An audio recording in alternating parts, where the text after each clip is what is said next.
पंचायत सहायक, गांव का अफसर, जेम का फकीर, सतेंद्र जो कि खुद सिमरिया जिला बदायूं में पंचायत सहायक है।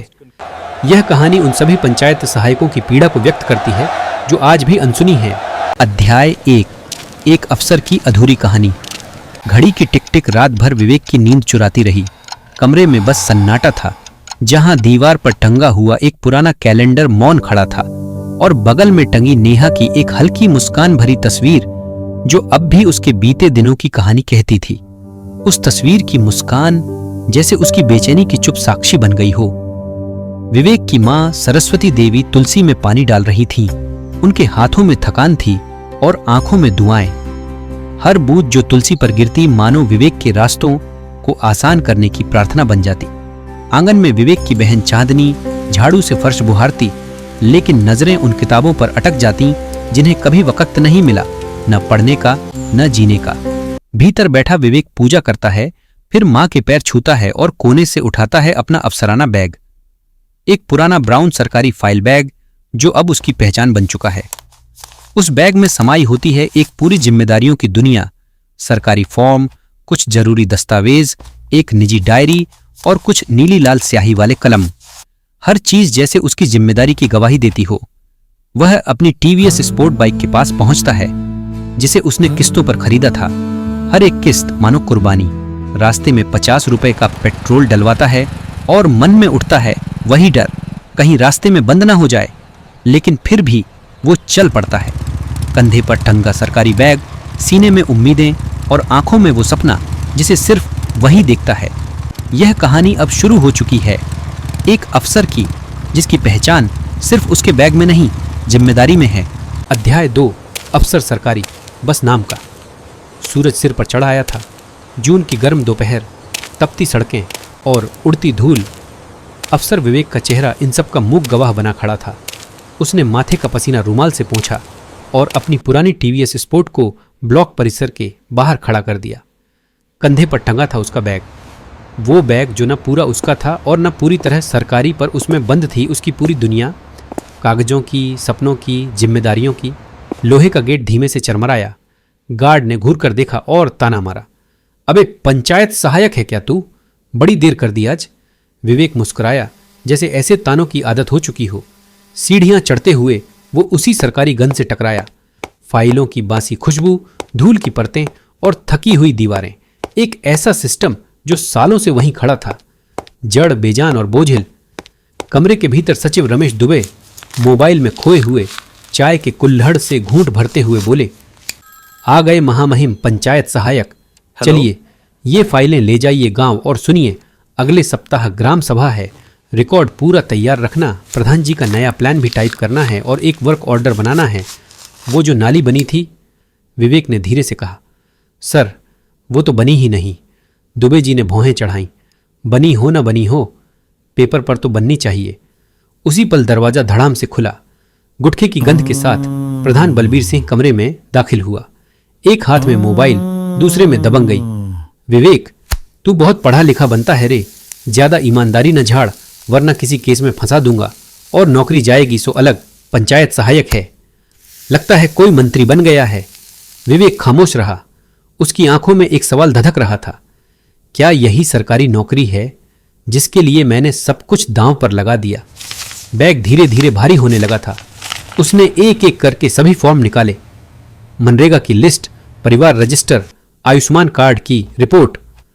हर दस्तावेज किसी सरकारी योजना का हिस्सा था, पर उनमें कहीं विवेक का नाम नहीं था। बस एक कर्मचारी था।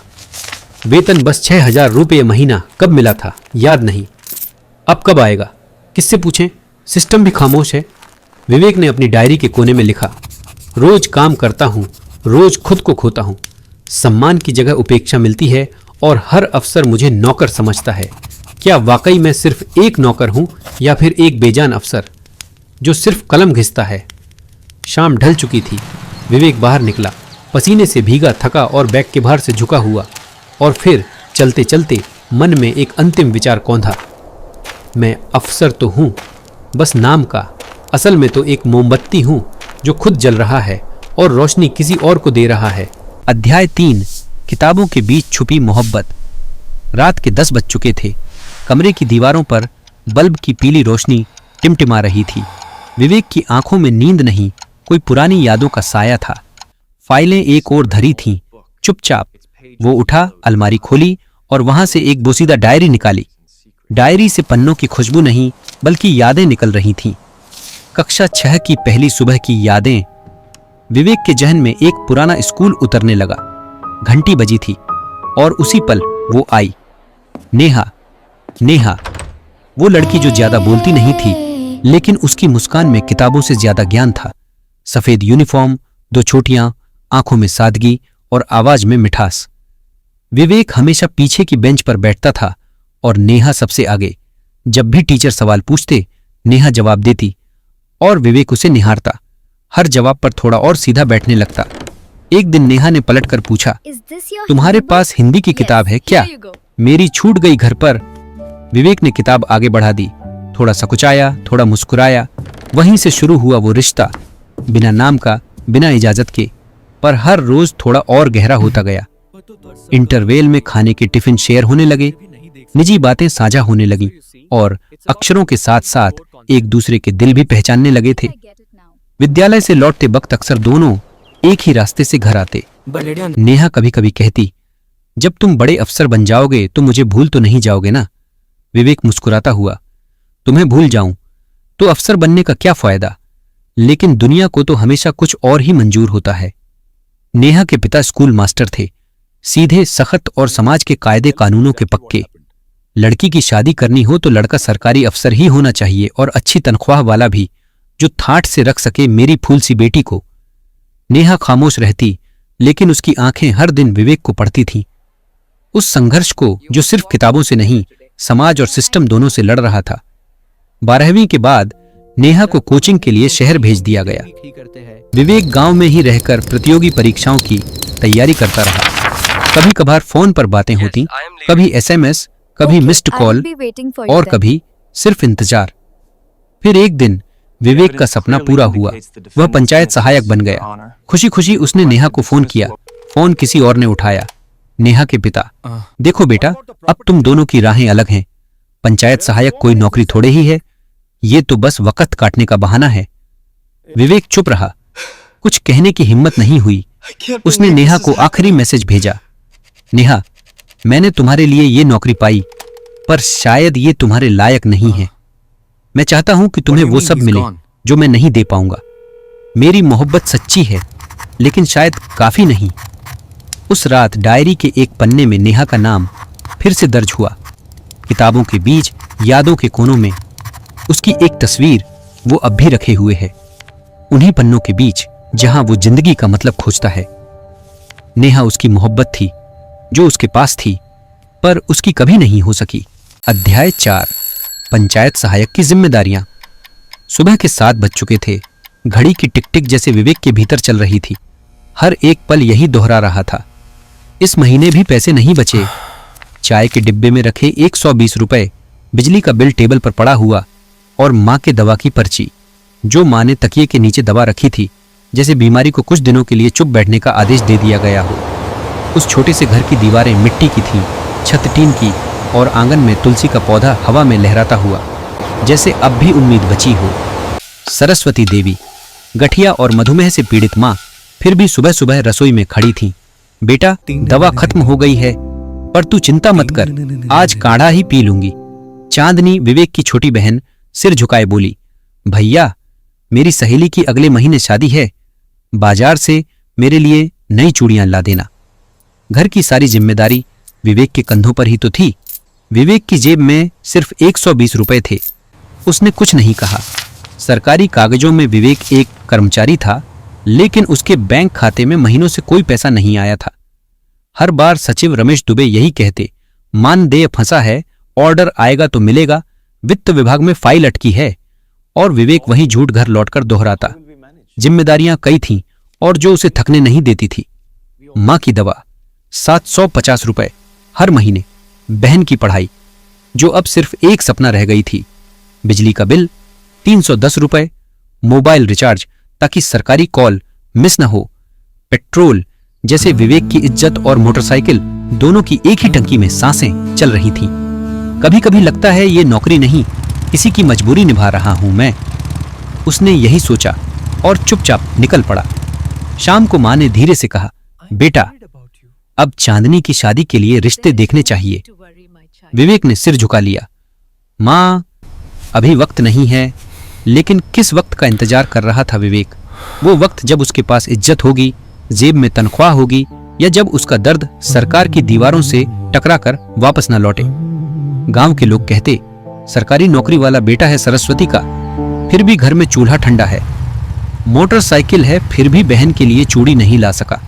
लेकिन कोई नहीं जानता था वो मोटरसाइकिल भी किस्तों पर थी और पेट्रोल 50 रुपए से ज्यादा का कभी डलवाया नहीं गया। स्कूल के दिनों में कभी जिन दोस्तों के साथ बैठकर सपने देखता था, अब वो कॉल भी नहीं उठाते। एक बार एक दोस्त ने कहा था, विवेक तू कहीं पैसे उधार मांगने न लग जाए, इसीलिए बात नहीं करता। उस रात विवेक मां की दवा लेने शहर नहीं गया, बस बहन के लिए एक सस्ती चूड़ियों का सेट खरीद लाया। घर लौटा तो मां मुस्कुरा दी, बेटा तू हमेशा कुछ न कुछ कर ही लेता है। फिर देर रात जब सब सो चुके थे, विवेक की नींद मानो कोसों दूर हो। वह मन ही मन सोचता कि वह गांव का सरकारी अफसर है पर जेब का फकीर। विवेक रोज लड़ता है रोटी से, दुनिया से और खुद की नजरों से। अध्याय 5 अधिकारों की चाह, सम्मान की प्यास। सुबह के 9 बज चुके थे। विवेक ने सफेद कमीज पर हल्का सा इस्त्री फेरकर अपना बैग उठाया, जिसमें गांव की बीते 6 महीने की मनरेगा, आवास योजना, शौचालय, जन्म मृत्यु प्रमाण पत्र और वृद्धावस्था पेंशन की फाइलें ठूंसी पड़ी थीं। आज फिर ब्लॉक ऑफिस जाना है। सचिव जी ने सुबह सुबह ही कॉल कर दी है। दोपहर की चिलचिलाती धूप में टीवीएस स्पोर्ट की पुरानी मोटरसाइकिल स्टार्ट करते हुए विवेक के चेहरे पर अफसर जैसी गंभीरता थी और एक मजदूर जैसा पसीना। ब्लॉक ऑफिस में भीड़ थी। ग्राम प्रधान, सचिव, एडीओ, बीडीओ साहब और उनके बाबू, सबकी एक दूसरे से पहचान थी, परिचय था। सिर्फ विवेक को कोई नहीं जानता। न कोई कुर्सी मिली, न एक गिलास पानी। वह अपने कागज सौंपकर घंटों लाइन में खड़ा रहा, क्योंकि वह पंचायत सहायक था, सबसे नीचे, सबसे अदृश्य। सचिव रमेश दुबे ने तीखे स्वर में कहा, विवेक अगर ब्लॉक का कोई भी कार्य पेंडिंग रहा तो तेरे ही खिलाफ नोटिस आ जाएगा। आज आवास की तीसरी किस्त भी फीड करनी है और हाँ, एसडीएम साहब के दौरे की तैयारी भी। विवेक बस सिर हिलाता रहा, जैसे अफसर नहीं कोई मजदूर हो, पर मजबूरी थी इसलिए चुप रहा। एक कंप्यूटर पर 100 काम थे उसके हिस्से, शौचालय निर्माण की ऑनलाइन फीडिंग, मनरेगा के मजदूरों की उपस्थिति, प्रधान और सचिव के यात्रा भत्ते की फाइलें, पास हुए आवासों की सूची, जनसेवा केंद्र का संचालन, मतदाता सूची में नए नाम जोड़ना, ग्राम सभा का वीडियो बनाकर अपलोड करना व बीडीओ साहब की रिपोर्टिंग। और बदले में न तनख्वाह, न नौकरी के स्थायित्व की कोई गारंटी, बस एक संविदा कर्मचारी। कभी कभी लगता जैसे वह नौकरी नहीं कर रहा, बल्कि किसी अंतहीन भूल भुलैया में खुद को घसीट रहा हो। एक दिन ब्लैक में बीडीओ साहब ने ताना मारा, पंचायत सहायक क्या होता है, डाटा एंट्री ऑपरेटर। पूरे ऑफिस में ठहाका गूंज उठा। विवेक चुपचाप अपना बैग बंद करता रह गया। उसका मन भीतर ही भीतर कुछ कह रहा था, मैं गांव का अफसर कहलाता हूं, लेकिन यहां तो कोई पहचान भी नहीं है मेरी। जिस कुर्सी पर बैठता हूं वो भी मेरी नहीं है, और जिस फाइल पर दस्तखत करता हूं उसका फैसला भी कोई और करता है। शाम होते होते जब वो ब्लॉक से बाहर निकला, उसकी आंखों में थकान से ज्यादा खालीपन था। सड़क से गुजरती चमचमाती कारों को देखकर सोचता, कितना अच्छा होता अगर मेरी भी नौकरी ऐसी होती, एक पहचान, एक तनख्वाह और थोड़ी सी इज्जत। पर वो तो पंचायत सहायक था, जो नौकरी से ज्यादा व्यवस्था की सहनशीलता से बंधा हुआ। और फिर एक चुप्पी के साथ विवेक ने खुद से कहा, मेरा युद्ध सिर्फ कुर्सी के लिए नहीं, इज्जत के लिए है, जहां तनख्वाह कम मगर जख्म बेइंतहा मिलते हैं। अध्याय 6 एक अधूरी मोहब्बत की वापसी। सुबह के 7 बज चुके थे। सूरज अपनी किरणें फैला रहा था और विवेक पंचायत भवन जाने के लिए तैयार हो रहा था। उसका बैग तैयार था, फाइलों, आवेदनों और सरकारी हुक्मनामों से भरा हुआ। हर दिन की तरह आज भी वह अपनी जिम्मेदारियों का बोझ अपने कंधों पर लादने जा रहा हो। किचन से रोटी की हल्की सी खुशबू आ रही थी। चांदनी भी माँ का हाथ बटा रही थी। हर सुबह की तरह यह सुबह भी सामान्य ही लग रही थी, पर तभी घर में टेबल पर रखा फोन अचानक बज उठा। ट्रिंग ट्रिंग ट्रिंग ट्रिंग। चांदनी ने फोन उठाया। हेलो। दूसरी ओर से एक धीमी कांपती हुई आवाज सुनाई दी। विवेक है? चांदनी थोड़ा चौंकी। भैया, आपके लिए कानपुर से किसी का फोन है, लड़की है, नाम नहीं बताया। विवेक के हाथ से चाय का कप लगभग छूट गया। उसका शरीर जैसे सुन्न हो गया हो। उसने कांपते हाथों से फोन उठाया। हेलो। हेलो विवेक। बस 2 शब्द, और जैसे समय वहीं थम गया। कमरे की हवा रुक गई। दिल की धड़कनें पुराने स्कूल की घंटी जैसी सुनाई देने लगी। उस आवाज में वो कंपकपी थी जो वर्षों बाद किसी पुराने जख्म के सहलाए जाने से आती है। नेहा, उसने कांपती आवाज में कहा। हाँ, बहुत साल बाद, लेकिन दिल अब भी वहीं है जहां छोड़ा था। और उस पल जैसे सब कुछ लौट आया हो। वो स्कूल के दिन, वो प्यारी बातें, आखिरी परीक्षा का दिन। नेहा की आंखें। नेहा। विवेक, तुमने एक बार भी पलटकर नहीं देखा। मैं इंतजार करती रही, हर उस दिन जब तुम्हारा नाम मेरी सांसों में गूंजता था। फोन पर मौन की एक लंबी रेखा खिंच गई थी, कांच जितनी पारदर्शी पर उतनी ही नुकीली। नेहा ने धीरे से कहा, पापा अब मान गए हैं विवेक। उन्होंने कहा है, अगर लड़का नौकरी में हो, भले ही छोटी हो, रिश्ता हो सकता है। विवेक ने होंठ भींचते हुए कहा। नेहा, पंचायत सहायक की नौकरी को नौकरी नहीं मानते लोग, और मैं अब भी खुद को पाल नहीं पाता। नेहा की आवाज में कोई शिकायत नहीं थी, बल्कि वो सच्चाई थी जो आंखों से नहीं, सीधा दिल से निकलती है। मैंने तुम्हें तुम्हारी नौकरी के लिए नहीं चाहा था विवेक, मैंने तो तुम्हें चाहा था तुम्हारे होने के लिए। विवेक की आंखों से आंसू निकलकर गालों तक पहुंच चुके थे, बिना आवाज किए, बिना रोए, बस यूं ही बहते हुए, जैसे कोई बीते हुए पल वापस मांग रहा हो। उसने धीरे से कहा, मैं तुम्हें अपना नाम तो दे सकता हूं नेहा, लेकिन शायद जिंदगी नहीं। फोन पर दोनों तरफ चुप्पी छा गई थी, एक ऐसी खामोशी जो शब्दों से ज्यादा कुछ कह जाती है। शायद दोनों की रूहें ही बात कर रही थीं, वो बातें जो कभी कह नहीं पाए थे। फोन कटने से ठीक पहले नेहा ने कहा, मैं तुम्हें फिर से कॉल करूंगी, उसी नंबर पर जिस पर तुमने आखिरी बार बाय कहा था। विवेक की आवाज जैसे किसी पुराने बक्से में रखे खत जैसी फड़फड़ाई। मैं इंतजार करूंगा, मैं आज भी वहीं हूं नेहा, वक्त के पीछे, बस तुम्हारी आवाज के इंतजार में। फोन कट गया। विवेक की नजर सामने दीवार पर टंगी उसी पुरानी तस्वीर पर पड़ी। नेहा अब भी मुस्कुरा रही थी, पर इस बार उसकी मुस्कान के पीछे एक सवाल था, क्या मोहब्बत सिर्फ चुप रहने से पूरी हो जाती है? वो तस्वीर अब फ्रेम में नहीं थी, वो आंखों के अंदर उतर आई थी और शायद वहीं रह गई थी, हमेशा के लिए। नेहा की कॉल कोई संयोग नहीं थी, वो मोहब्बत की आखिरी दस्तक थी, जिसे विवेक अब भी दरवाजे तक जाकर खोल नहीं पा रहा था। अध्याय 7। सीधे रास्ते की सबसे बड़ी सजा। रात के 7 बजे थे। ब्लॉक परिसर में बने छोटे से कमरे में वहीं एक पुरानी टूटी सी घूमने वाली कुर्सी पर बलबीर सिंह बैठा था। हाथ में सिगरेट, चेहरे पर शिकन और मन में भय। उसके सामने खड़े थे सचिव रमेश दुबे। अब बहुत हो गया यह विवेक की ईमानदारी का नाटक। बलबीर ने सिगरेट का कश लेते हुए कहा, ज्यादा सीधा आदमी अगर गांव में इज्जत पाने लगे तो हमारे जैसे लोगों की नेतागिरी का क्या होगा? वो जानता था पंचायत सहायक विवेक अब गांव वालों के बीच लोकप्रिय हो चुका है। लोग उसकी कार्यशैली से बहुत प्रसन्न थे। एक बार तो ऐसा भी हुआ कि लोगों ने विवेक की बात को प्रधान से ऊपर माना।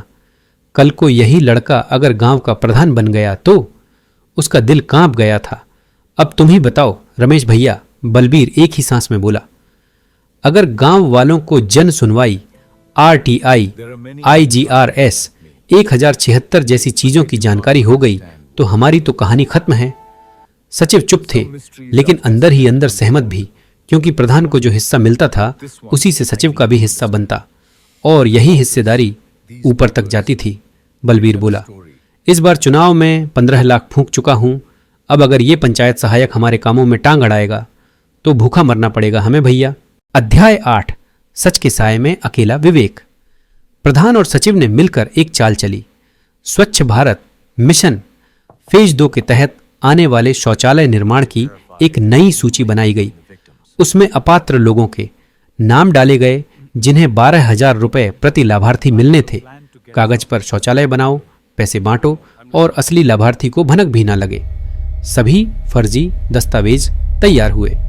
अब बस विवेक के दस्तखत चाहिए थे, वही दस्तखत जिससे भ्रष्टाचार को बढ़ावा मिलता है। विवेक के सामने जब स्वच्छ भारत मिशन फेज 2 शौचालय की नई सूची आई तो वह देखते ही भौचक्का रह गया। एक एक नाम, एक एक दस्तावेज उसमें फर्जी लगा था। नियमावली के अनुसार सभी अपात्र थे। किसी के घर पहले से पक्का शौचालय था तो कोई गांव में ही नहीं रहता। सूची में ऐसे लोगों के नाम थे।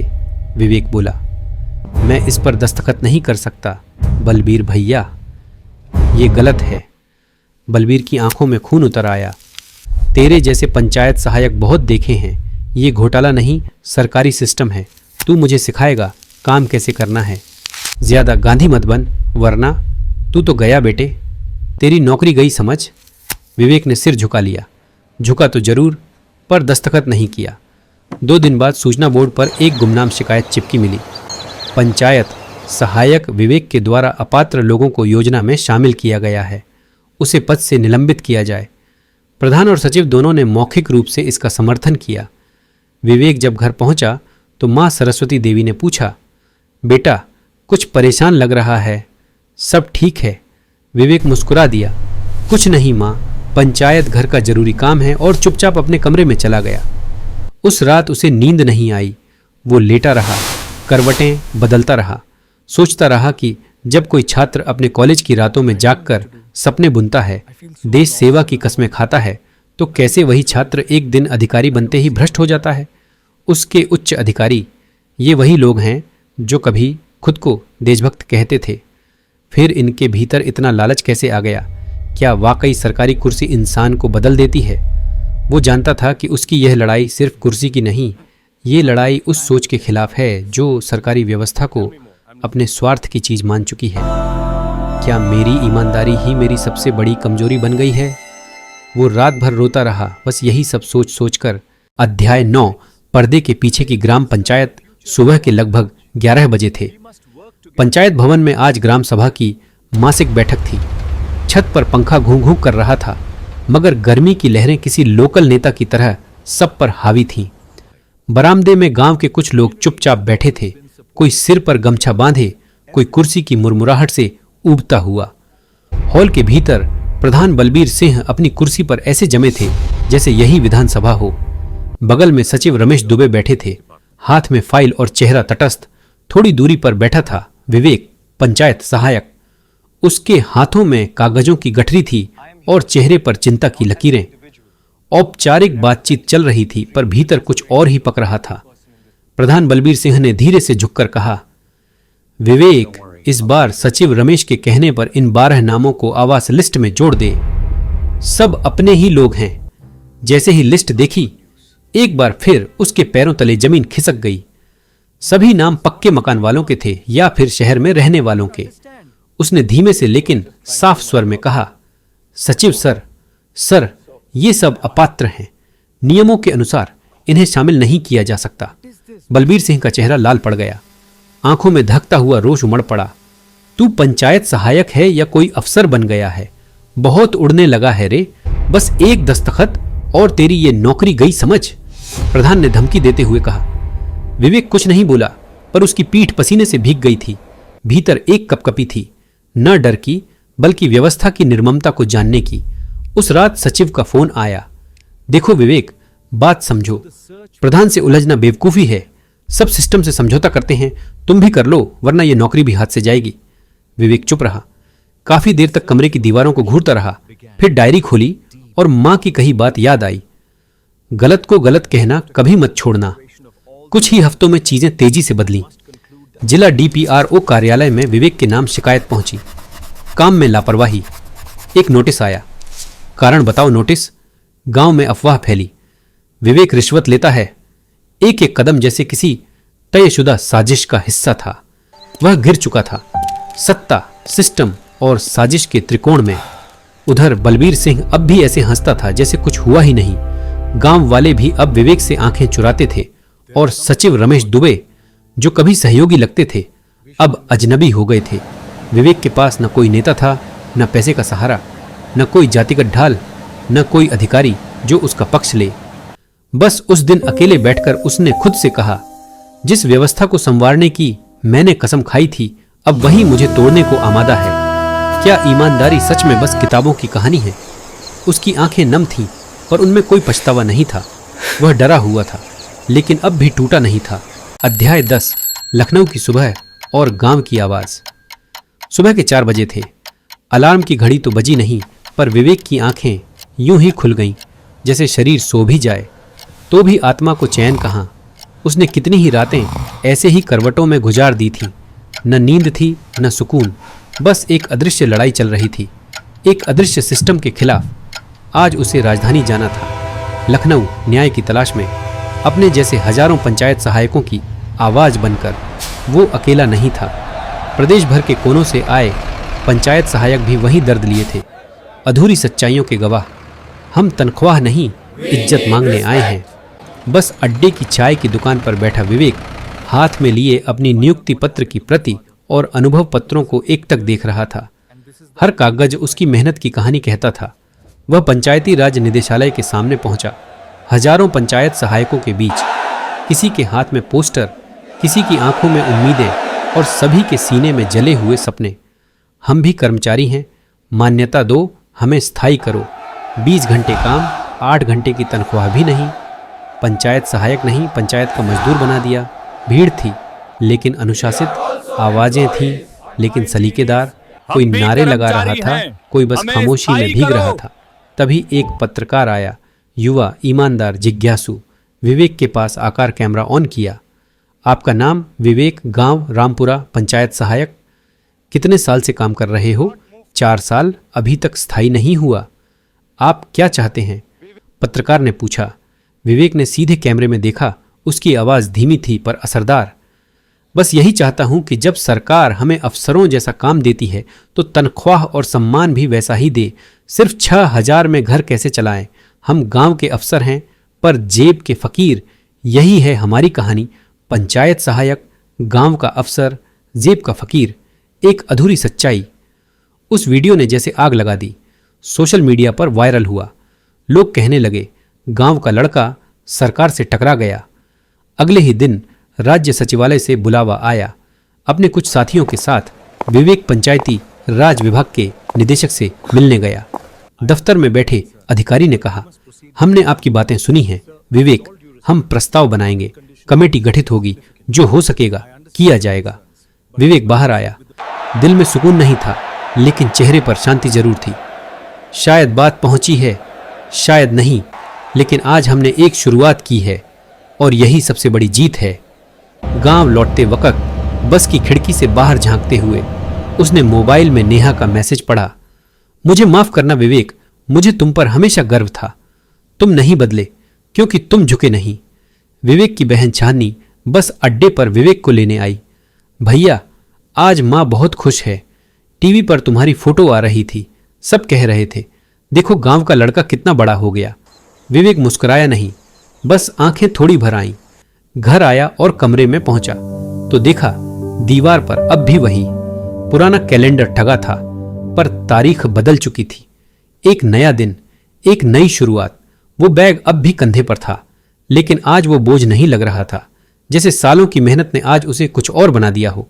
एक आंदोलन का चेहरा, एक उम्मीद का नाम। वह अधूरी सच्चाई अब आंदोलन का रूप ले चुकी थी। अपनी डायरी के आखिरी पन्ने पर विवेक ने लिखा, जिसने गांव के लिए कलम चलाई, आज उसकी आवाज राजधानी तक पहुंची। तनख्वाह भले न बड़ी हो, पर समाज की नजर में अब पंचायत सहायक सिर्फ नाम नहीं, सम्मान है। और मैं जानता हूं, मुश्किलों से निकली हुई सच्चाई कभी अधूरी नहीं रहती। धीरे धीरे ही सही, समाज को उसे स्वीकारना ही पड़ता है। साथियों, यह उपन्यास पंचायत सहायकों की असली पीड़ा की आवाज है। इसे ज्यादा से ज्यादा शेयर करें ताकि समाज और सरकार दोनों के कानों तक पंचायत सहायकों की आवाज पहुंचे। और हमें विश्वास है कि भारत सरकार जल्द ही पंचायत सहायकों के हित में कोई सकारात्मक कदम उठाएगी। इस ऐतिहासिक रचना को रचने के लिए हम उन्हें एक बार पुनः दिल से आभार व्यक्त करते हैं। धन्यवाद।